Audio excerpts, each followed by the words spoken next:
Hmm. Yang bisa membuat kita berharga selamanya itu adalah persepsi kita sendiri, penghargaan kita sendiri. Orang lain boleh menilai apapun juga, tapi yang penting Anda perlu menilai baik tentang diri Anda. Makin banyak kita terima kasih tentang apa saja, maka kita akan lebih mudah jalaninya.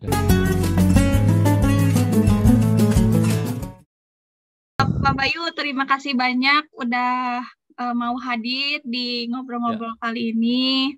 Uh, sami-sami ya. Sudah meluangkan waktunya. Terus mungkin perkenalan dulu ya Pak, Boleh. Pak Bayu. Oh, oleh saya atau sama Pak? Silakan damai aja nggak apa-apa. Oh ya. Jadi teman-teman, saya sedang bersama dengan Pak Bayu Lutfianto.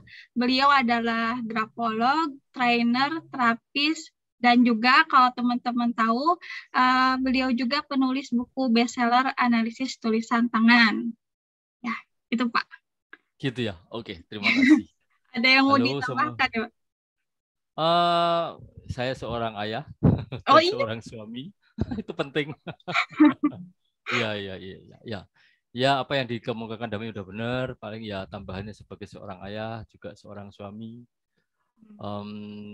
dan seorang yang suka dengan sepeda motor. Gitu. Hmm. Oke, ya, ya, gimana Dami? Ya, dan Pak Bayu juga istilahnya sudah bersama-sama kami dulu juga pernah dengan Pak Bayu. Jadi kami ada di sebuah pelatihan dan beliau yang istilahnya apa ya, bukan mentor sekaligus teman, pokoknya the best banget lah Semuanya ya istilahnya. Dami. Iya. Jadi Semuanya ya. perannya Pak Bayu itu banyak banget sebenarnya.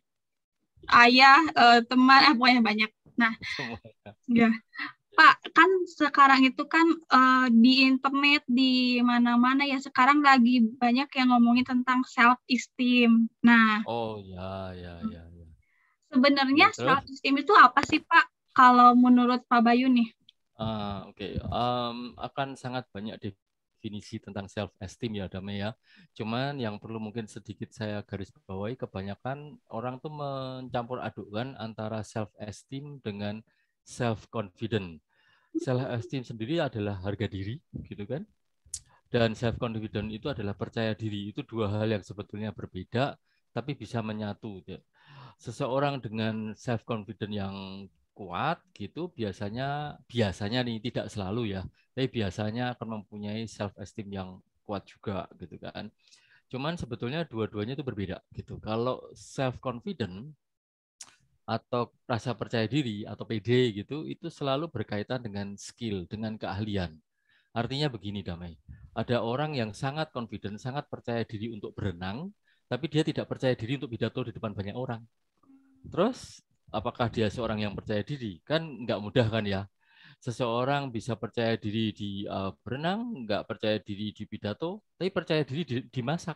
Saya bisa pidato, saya bisa berenang, saya bisa masak, tapi kalau suruh ngomong di depan orang banyak, waduh, udah keringat dingin, kaki bergetar dan macam-macam gitu. Artinya percaya diri atau self confident itu berkaitan dengan skill, kemampuan, keahlian yang dia miliki. Semakin banyak keahlian seseorang di berbagai sisi, maka dia mempunyai percaya diri yang cukup kuat untuk di berbagai sisi. Tapi apakah orang yang percaya diri itu pasti percaya diri di semua sisi? Enggak juga gitu. Sehingga Damai mungkin untuk kasih contoh aja, kasih contoh yang agak sedikit vulgar gitu ya. Ada seseorang yang sangat percaya diri untuk mengambil keputusan di kantor, yakin, tegas, tapi begitu sampai rumah dia nggak percaya diri dalam mengambil keputusan karena di rumah ada istrinya, ada mungkin ada orang tuanya, sehingga kalau ditanya ini gimana, bingung. Jadi dia nggak percaya diri. Artinya percaya diri selalu berkaitan dengan skill dan kemampuan. Nah, apa ya dengan self esteem? Self esteem adalah harga diri. Nah, ini yang menarik. Harga diri itu sebetulnya adalah bagaimana kita menghargai diri kita sendiri, bukan tergantung pada orang lain. Jadi kadang yang keliru merasa berharga kalau orang lain menghargai. Nah ini yang suka sulit Damai. Orang merasa berharga itu sebetulnya tergantung bagaimana dia menghargai dirinya sendiri. Semakin dia bisa menghargai dirinya sendiri dengan baik dan sehat, bedakan dengan meninggikan diri ya, itu berbeda ya. Menghargai diri sendiri itu appreciate bahwa diri kita itu adalah ciptaan dari Yang Maha Kuasa, dan ciptaan dari Yang Maha Kuasa pasti sesuatu yang sangat berharga dan sangat sempurna, sangat baik gitu. Cuman kebanyakan dari kita itu merasa berharga, padahal dia lupa yang menciptakan dia itu kan yang maha kuasa Allah Subhanahu wa taala, tapi kok dia merasa nggak berharga. Nah, ini yang aneh gitu. Nah, tapi kebanyakan orang melihat harga diri itu kalau dia dihargai banyak orang. Wah, saya nggak dihargai si X. Wah, saya merasa nggak berharga karena direndahkan pendapat saya sama si Y. Terus dia langsung mikir lagi, wah, saya itu nggak dihargai. Harga diri saya diinjak-injak. Harga diri seseorang nggak bisa diinjak-injak, Damai. Yang bisa menginjak-injak harga diri ya orang itu sendiri. Karena apa? Terserah orang lain mau menghina kita, terserah orang lain mau merendahkan kita. Kalau kita nggak setuju dan tetap menghargai diri kita, ya kita aman-aman aja. Apalagi kalau kita lihat, lah, saya ini kan ciptaan dari Allah. Dan Allah menciptakan sesuatu pasti indah dan pasti baik. Gitu. Tapi kalau kita dari ciptaan Allah terus kita merasa nggak bagus, kan jadi aneh. Nah, di sini, Damai.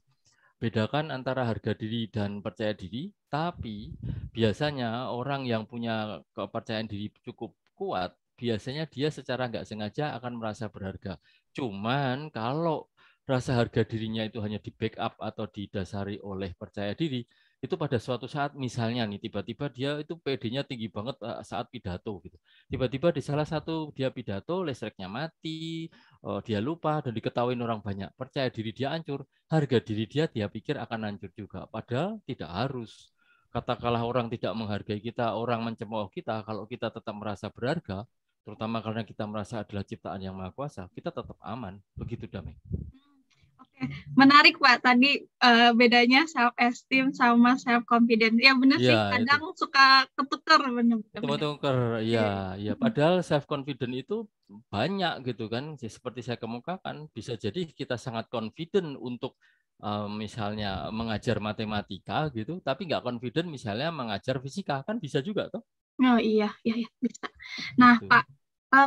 Pak, gimana caranya kita bisa menggambarkan gitu self esteem kita tuh gimana sih Pak cara menggambarkannya? Bahwa aku tuh punya hal apa gitu yang berkaitan dengan harga value diri lah. Ya, harga diri sebetulnya ya Damai ya, nggak perlu ditunjukkan, nggak perlu diperlihatkan, nggak perlu diapa-apain. Karena apa? Pada saat kita menghargai diri kita, maka secara tidak kelihatan kita juga akan menghargai orang lain gitu. Contohnya, kalau kita menghargai diri kita bahwa kita itu adalah ciptaan dari makhluk ciptaan dari Yang Maha Kuasa, maka kita akan menghargai orang lain yang juga ciptaan atau makhluk ciptaan dari Yang Maha Kuasa juga toh. Jadi kita akan menghargai orang lain. Pada saat kita menghargai orang lain, maka orang lain yang merasa kita hargai akan melihat kita sebagai individu yang damai lah kayak nama kamu damai gitu. Yang damai, yang nyaman, yang tidak mencari perhatian, yang nggak lebay, yang nggak gampang tersinggung, yang nggak gampang tersakiti. Semua serba tenang karena dia percaya bahwa apapun yang terjadi di dunia ini pasti atas kehendak dan atas rencana dari Yang Maha Kuasa kan gitu. Sehingga pada saat ada orang menghina dia juga tenang aja, nggak merasa kesel dan juga toh orang itu menghina ya itu tanggung jawab dia sendiri bukan urusan aku toh. Jadi tidak perlu ditunjukkan, tidak perlu dicari-cari. Yang penting kita hargai diri kita dari setiap bagian dari kita, dari badan kita, mata kita, telinga kita, kita hargai semua sebagai ciptaan Yang Maha Kuasa. Maka kita secara keseluruhan akan menghargai diri kita sehingga dengan kita menghargai diri kita, satu hal yang kelihatan kita akan makannya juga nggak ngaco kan gitu kan. Kita nggak akan mengkonsumsi hal-hal yang buruk, makanan ataupun barang-barang yang buruk karena kita menghargai diri kita, terutama di saat itu adalah menghargai badan kita. Kita tidak melakukan hal-hal yang menyakiti diri kita, misalnya nggak tidur berhari-hari katakanlah, atau minum sesuatu yang jelek kan gitu kan, atau melakukan tindakan-tindakan yang tidak bijaksana yang intinya itu merusak diri sendiri kan gitu ya. Sehingga pada saat kita itu merasa berharga, kita juga akan menghargai kehidupan ini dan akan merawat badan dan diri kita dengan baik, mengisi mental kita dengan berbagai ilmu yang baik, mengisi batin kita dengan hal-hal yang spiritual dan membuat kita baik, membuat badan kita baik dengan olahraga, dengan makan, dengan mandi yang benar kan gitu ya. Itu semua karena kita menghargai diri kita bukan karena apa-apa, tapi karena diri kita ini ciptaan Yang Maha Kuasa. Kita dipinjami sama Tuhan diri ini, terus kita nggak rawat dan nggak hargai, itu kan jadi aneh gitu kan. Sehingga cara utamanya adalah merawat diri, menghargai, karena ini adalah semuanya ciptaan dari Yang Maha Kuasa. Begitu, Damai. Oh, oke. Jadi nggak perlu kita cari-cari atau kita deskripsikan ya, Pak, tapi cukup dirasakan. Oke. Dan disyukuri. Oh ya, dan disyukuri itu yang paling penting. Ya. Itu penting. Kebanyakan dari kita kepingin merasa berharga dengan cara mencari penghargaan dari luar, Dami. Itu namanya upaya apa namanya external valuation. Jadi dia berusaha orang lain supaya menghargai dia. Misalnya dia berbaik-baik sama orang lain sampai berlebihan. Disuruh-suruh, dia apapun mau supaya orang mau sama kita. Kan dianggapnya dengan orang mau itu kita berharga. Atau kita kebalikan, kita bayar orang lain supaya memuja-muja kita. Atau kita berpakaian yang keren supaya orang lain kagum dengan pakaian kita. Atau kita sekolah yang banyak supaya ilmunya banyak, sehingga gelarnya berderet-deret, supaya kita merasa berharga. Padahal itu semua, kalau kita tidak merasa berharga, tetap nggak berharga. Meskipun ilmunya banyak, duitnya banyak, hartanya banyak, temannya banyak. Kalau dirinya sendiri tidak merasa dia berharga, itu semua hilang gitu aja, Damai. Gitu. Oke, Pak. Nah, menarik berkaitan dengan pertanyaan ini. Kenapa, Pak, bisa seseorang tuh, misalnya ada temen nih, dia tuh selalu ngerasa aku tuh nggak berguna, aku tuh nggak berharga gitu. Tapi dia dibicarain gitu, dibilangin gitu. Ngomongin. Iya, ya, diomongin gitu. Nah, kenapa bisa kayak gitu? Gitu. Ya, oke. Kita harus balik ke bagian penting dari diri kita, yaitu belief atau keyakinan ya. Pada saat kita punya keyakinan bahwa aku tuh nggak berharga, I'm not good enough, I'm not worth it, gitu-gitu, itu aku nggak berharga, aku nggak baik, aku tuh nggak bisa, aku nggak berguna. Maka dengan kita memberikan statement, pernyataan seperti itu, apalagi diomongin berulang-ulang ke banyak orang, maka itu sebetulnya yang terjadi adalah kita melakukan perusakan pada diri kita sendiri. Kembali lagi, itu sebagai self abuse. Kita ini ciptaan Yang Maha Kuasa, dan ciptaan Yang Maha Kuasa itu kan pasti baik ya, pasti luar biasa. Kok kita bisa bilang kita nggak berguna, itu kan aneh kan gitu kan. Ini bukan masalah kitanya yang nggak berguna, tapi pikiran kita membuat kita merasa nggak berguna. Nah, ini biasanya Damai ya, perasaan atau pemikiran atau belief, aku nggak berguna, aku tuh jelek, aku tuh nggak bisa, aku tuh nggak berharga, itu umumnya muncul karena pembelajaran di masa-masa kecil kita. Artinya pada saat kita masih di rumah, masih kecil, lingkungan kita, entah itu di dalam lingkungan yang inti, misalnya ayah, ibu, dan anak-anak, atau lingkungan agak gede, ada ayah, ibu, anak, mungkin ada eyang, atau lingkungan lebih lebar lagi, misalnya dengan tetangga atau sekolahan, lingkungan kita di saat itu telah memberikan pembelajaran yang nggak pas mengenai diri seseorang. Jadi misalnya nih, pada saat seseorang di rumah itu terlalu sering direndahkan sama orang yang paling dekat di rumah, misalnya ayah atau ibu, kamu itu gitu aja nggak bisa apa-apa, keterlaluan, otaknya di mana, misalnya gitu, maaf ya kalimatnya ini kasar, tapi itu sering muncul gitu loh. Hal-hal semacam itu kalau dilakukan sering, maka si anak akan merasa, iya ya, aku tuh memang nggak bisa. Ayahku aja bilang gitu, ibuku bilang gitu, gitu. Sehingga pada saat itu dia mulai memupuk diri menggunakan prinsip bahwa aku tuh tidak berguna, aku tuh nggak bisa apa-apa. Jadi lingkungan memberikan pembelajaran yang nggak pas pada anak yang baru tumbuh, akhirnya membentuk seseorang menjadi seseorang yang merasa tidak berharga, merasa tidak berguna, merasa nggak penting, merasa hanya remah-remah reginan gitu, biasanya orang bilang gitu ya. Itu terjadi dari rumah gitu, Damai. Dan itu yang disebut dengan jebakan kehidupan atau life traps. Dan seperti biasa saya kemukakan di training-training patrioti saya, ada 11 life trap, ada 11 jebakan kehidupan. Salah satunya yang disebut dengan defectiveness, itu adalah life trap atau jebakan kehidupan yang membuat seseorang, anak-anak yang kemudian jadi dewasa, merasa dia itu nggak berharga, nggak bisa apa-apa, nggak berguna, nggak penting, nggak ada peran di dunia ini, dan sehingga akhirnya semangatnya, antara semangatnya itu jelek atau berlebihan semangatnya karena berusaha untuk menunjukkan pada dunia bahwa dia bisa, bahwa dia berharga gitu. Jadi pada saat seseorang mempunyai perasaan I'm not good enough, saya nggak bagus, saya nggak berguna, dia bisa melakukan dua hal ekstrim. Satu, dia akan ngelokro, nggak bisa ngapa-ngapain, apatis. Atau kebalikannya, dia berusaha menunjukkan pada dunia bahwa saya berharga, saya bisa, dan sebagainya. Tapi upaya ini menjadi aneh karena yang dia lakukan nggak natural. Sehingga tujuannya hanya supaya mendapatkan perhatian dari orang lain. Sehingga di satu sisi kelihatan ngelokro, di sisi lain cari perhatian, merendahkan orang lain, suka ngomong jelek tentang orang lain karena tujuannya untuk menaikkan harga dirinya. Sehingga memang damai. Ada orang yang pengen berharga dengan cara merendahkan orang lain. Ada, gitu kan? Ada yang orang pengen berharga dengan cara mencari sesuatu dari luar, kawan, harta, pangkat, apalagi gelar, status sosial, jumlah like di dalam Instagramnya kan gitu kan, semakin banyak like dianggapnya semakin berharga. Well, itu bisa, tapi itu sementara semua dan bisa hilang dalam waktu pendek. Yang bisa membuat kita berharga selamanya itu adalah persepsi kita sendiri, penghargaan kita sendiri. Orang lain boleh menilai apapun juga, tapi yang penting Anda perlu menilai baik tentang diri Anda. Gitu, Damai. Oke, Pak. Menarik. Tadi kan Bapak bilang kenapa dia merasa kurang berharga karena ada pengalaman waktu kecil yang tidak enak. Nah, Pak, itu kan masa lalu nih. Nah, bagaimana orang ini bisa keluar dari jebakan hidup yang tadi Bapak sebut? Akhirnya dia merasa berharga nantinya gitu. Iya. Jadi saya mundur sedikit. Pada saat seorang anak berada di dalam sebuah jebakan kehidupan karena orang tuanya, umumnya tuh orang tua, gitu.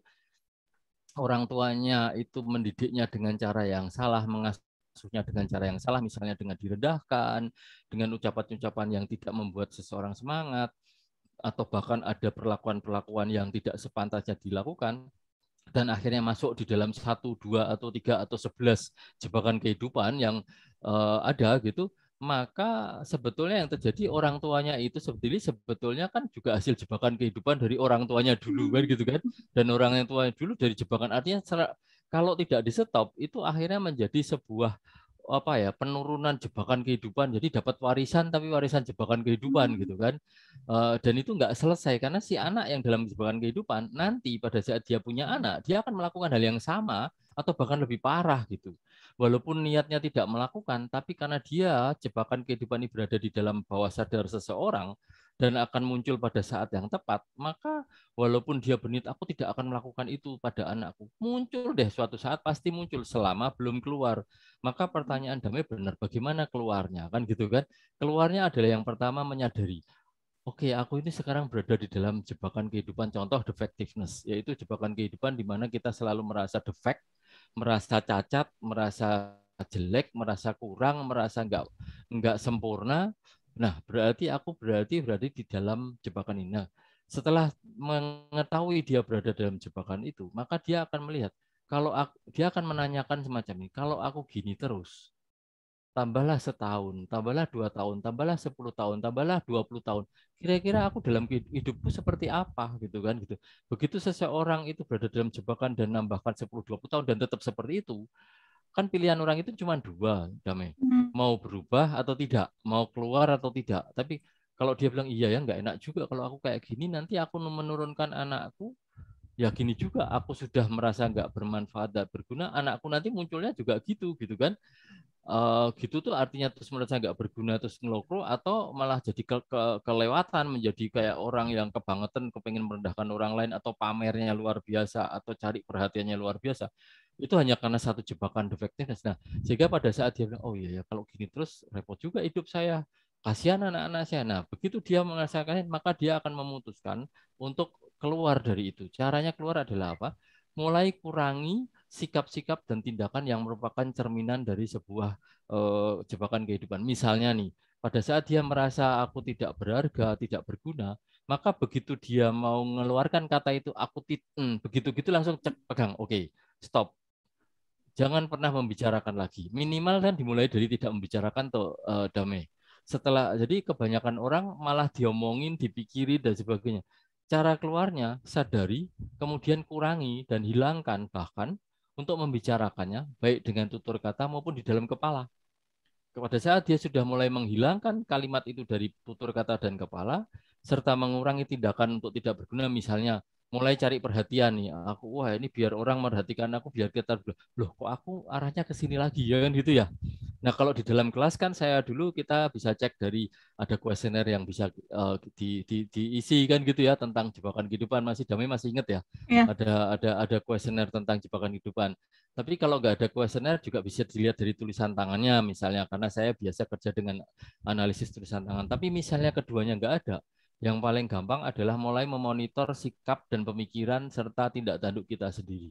Oh, yang ini menunjukkan aku tuh karena aku nggak merasa berguna, maka aku cari perhatian. Aku berbaik-baik pada orang lain biar kelihatan aku berguna. Oh, berarti ini aku punya problem nih. Stop.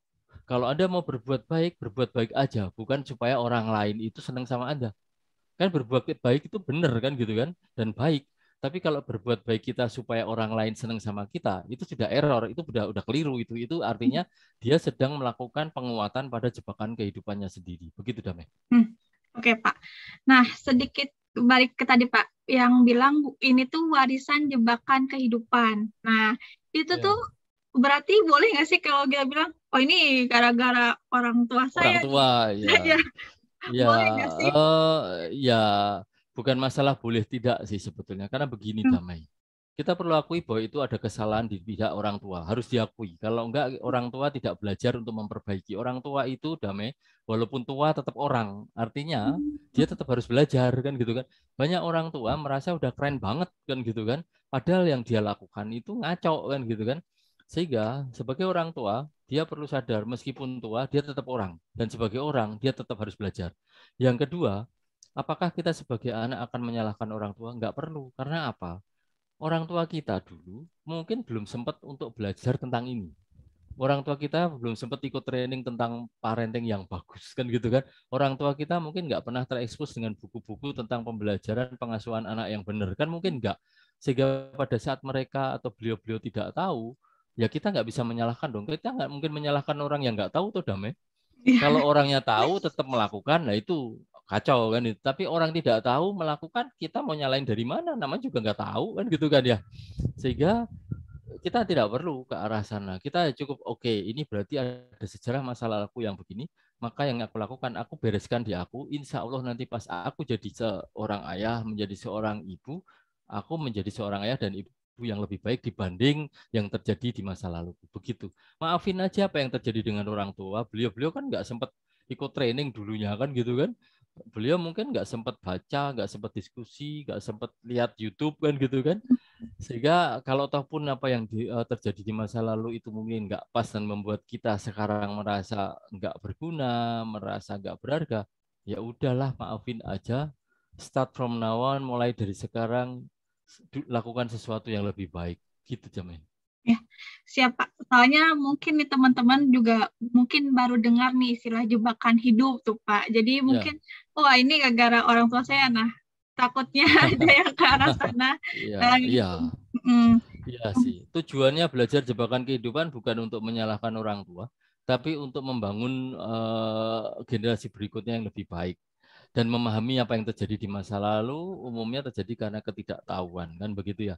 11 jebakan itu kan seperti kita pernah bahas tuh yang paling sering kena di kita defectiveness itu Efektif. nggak tahu kenapa ya banyak dari kita itu merasa suka minderan, merasa nggak sempurna, merasa nggak bisa, merasa nggak penting gitu. Nah itu biasanya muncul karena pembelajaran di masa kecil yang membuat seseorang merasa tidak ada gunanya sama sekali Mm. mungkin dari perlakuan dari ayah, perlakuan dari ibu, perlakuan dari nenek, kakek, bahkan mungkin guru mungkin juga kadang-kadang misalnya disuruh sesuatu dan nggak bisa terus gurunya mengucapkan kata-kata gitu aja nggak bisa teman-teman pada bisa membandingkan anak kita dengan orang lain itu sering dilakukan oleh banyak orang tua dan itu nggak fair Damai gitu kan Mm.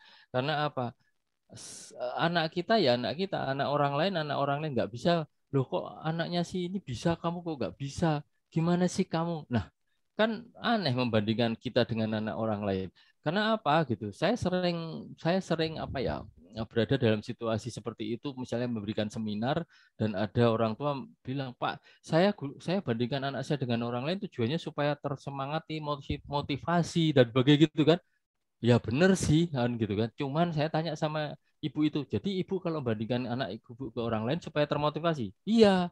Oke, bagaimana ibu kalau misalnya terus bapak bilang, "Mah, kamu kok tidak seseksi istri apa ya mahasiswa di sebelah? Kenapa, Mah?" Oh, dia marah kan, nggak boleh begitu loh. Kan supaya ibu tersemangati, supaya badannya bagus kan nggak enak juga gitu loh ya. Jadi banyak orang tua itu membandingkan anaknya dengan orang lain, tapi dirinya sendiri dibandingin nggak mau juga gitu kan. Jadi nggak fair kan gitu ya. So, membandingkan itu bisa membuat seseorang menjadi bersemangat karena merasa tertantang, iya, tapi juga bisa membuat seseorang itu jatuh. Lah yang semangat bagus Pak, ya mungkin, tapi bisa jadi pada saat karena dia semangatnya karena dibandingkan, maka seumur-umur dia akan mencari perbandingan terus. Menariknya nggak selesai. Sekarang dibandingkan Brasil, kok sama sana nggak Brasil lagi, saya dibandingkan lagi, dibandingkan. Kapan bersyukurnya gitu loh Damai? Tuhan itu kan kasih kita banyak ya. Tuhan kasih kita itu segala sesuatu yang kita butuhkan di dunia ini. Kalau kita selalu membandingkan dengan orang lain dan menganggap orang lain itu sebagai benchmark gitu, urusannya nggak selesai. Kenapa? Karena mungkin hari ini kita bisa membandingkan dengan 5 orang teman kita atau 5 orang tetangga kita. Kita bisa bandingin dah. Tapi besok pagi kita harus bandingin ke 10 tetangga, kita besok lagi ke 20 orang lain. Besok lagi seluruh kota harus kita bandingin. Capek banget loh Damai. Di dunia ini ada 7,6 miliar orang. Masa kita mau membandingkan diri kita dengan 7, sekian miliar orang supaya kita nyaman kan nggak masuk akal gitu. Kalau mau menyemangati diri ya lakukan membandingkan dengan diri kita yang kemarin atau yang tadi. Saya ini hari ini lebih baik nggak sih dari yang kemarin? Oh enggak sih, kayak aku lebih error hari ini. Oke, lakukan perbaikan. Kan gitu ya Damai ya. Jadi lebih ke arah diri kita dibanding melihat keluar, lebih ke arah dalam. Dan jebakan kehidupan itu real, itu ada beneran gitu. Jadi amati aja dalam kehidupan Anda. Nanti kan ada jebakan kehidupan yang ada di dalam diri. Kalau mau baca tentang jebakan kehidupan, saya bahas lumayan di dalam buku saya, analisis tulisan tangan itu bukunya ada di Gramedia, ada banyak di toko buku, di Tokopedia juga ada. Di situ saya bahas tentang jebakan kehidupan. Sehingga Anda mungkin akan bisa melihat, oh aku nih lagi kejebak di bidang yang ini, gitu, gitu. Nah, oke guys, kalau yang tertarik nih buku dari Pak Bayu udah ada nih di Gramedia, udah bestseller. Nah, kalau tertarik untuk baca boleh kunjungi toko buku terdekat ya Pak ya. Ya, atau beli di platform online juga banyak itu kan, mau apa, karena bukunya ada di sana. Oke. Nah, Pak, kalau tadi itu orang tua yang membandingkan anaknya dengan orang lain. Kalau ini kasusnya, tadi udah sempat di-mention sama Bapak sebelumnya, Ya, comparing, jadi membandingkan secara tidak sengaja sih Pak. Misalkan nih, ya, scroll media saya nih, tiba-tiba ya, ada perasaan deg gitu, deg apa ya, kan gitulah, minder, insecure. Nah, ya, itu gimana Pak? ya. Oke, itu ya aku mau bilang normal mungkin enggak ya, tapi umum terjadi pada seseorang pada saat masih ada sisi-sisi dia yang apa menganggap bahwa membandingkan dengan orang lain itu menjadi tolak ukur keberhasilan kita atau tidak. Misalnya jumlah like kita kok menurun, berarti aku tambah jelek kan gitu kan. Orang lain kok bajunya lebih bagus, kok aku nggak mampu, atau kenapa wajahnya lebih glowing, saya lebih kusut, aja gitu-gitu kan. Satu yang saya perlu tekankan, Damai, melakukan hal itu tuh menyakiti diri kita sendiri, nggak pernah selesai urusannya gitu. Kita bisa selesai di sisi glowing muka, nggak selesai di sisi misalnya kemampuan untuk mengelola uang, kan gitu kan. Kita oke di mengelola uang, tiba-tiba kita kalah di dalam membesarkan anak, kan gitu kan. Kita sudah semua oke, tiba-tiba badan kita sakit-sakitan, kan nggak selesai urusannya, atau Damai. Sehingga kalau tak kalah scrolling, lihat, waduh, kan gitu. Yang pertama perlu dilakukan adalah, oh oke, aku merasa nggak nyaman dengan ini. Kita harus perlu mengakui. Jadi Hmm. mengakui apa yang terjadi dengan kita, perasaan kita, mengakui itu penting. Karena dengan begitu kita bisa jujur dengan diri kita sendiri bahwa itu yang kita rasakan. Dan it's okay toh, atau merasa kecewa, merasa merasa minder, merasa merasa marah, merasa sedih, itu oke aja. Itu adalah perasaan, dan perasaan itu kan juga ciptaan yang maha kuasa juga toh. Artinya kalau kalau Allah tidak menciptakan perasaan itu, kita nggak akan punya perasaan itu kan gitu kan. Hmm. Sehingga pada saat kita punya perasaan itu, ya sadari bahwa itu adalah ciptaan yang maha kuasa. Kemudian gunakan perasaan itu sebagai sesuatu yang baik untuk kita. Oke, aku merasa sedih. Oke, yang pertama kita lakukan, kita perlu berterima kasih kepada Allah juga. Ya Allah, aku terima kasih masih bisa merasa sedih. Bayangin kalau kamu nggak bisa sedih, apa nggak mumet hidup kamu kan gitu kan. Sehingga pada saat lihat sosial media terus tiba-tiba kok kecewa gitu, yang pertama dilakukan, oke, aku ini kecewa. Setelah itu yang kedua adalah kembali kepada Yang Maha Kuasa. Ya Allah, terima kasih aku masih diperbolehkan untuk merasa kecewa. Dan rasakan perasaan terima kasihnya itu, bukan kecewanya gitu, tapi terima kasihnya. Terima kasih karena telah diberikan rasa kecewa. Karena kalau Anda nggak bisa kecewa, lucu banget toh, hidup terus jalan itu kayak robot gitu, nggak ada kecewanya gitu kan. Nah, yang penting dari terima kasih pada Allah tentang kecewanya itu adalah perasaan terima kasihnya, karena perasaan terima kasih ini yang membuat kita jalan lebih baik di dunia ini. Semakin banyak kita terima kasih tentang apa saja, maka kita akan lebih mudah jalaninya damai. Dibanding isinya cuma komplain dan komplain dan komplain dan komplain. Komplain boleh lah, namanya juga manusia ya. Tapi nggak usah terlalu banyak komplain. Begitu komplain, oh iya ya aku komplain. Ya Allah terima kasih aku masih bisa komplain. Ini kesempatan juga saya merasakan komplain. Tapi saya akan mendapat mengambil pelajaran dari komplain saya ini apa, dan rasakan terima kasihnya karena telah berterima kasih diperbolehkan komplain kan gitu ya. Sehingga semakin banyak perasaan terima kasih yang kamu susun, kamu stack, kamu lakukan di setiap momen hidup kamu, maka hidup kita jadi lebih mudah damai. Nggak terlalu pusing dengan ngeliatin di sini, waduh kayak gini kan, waduh kan gitu damai. Iya, iya.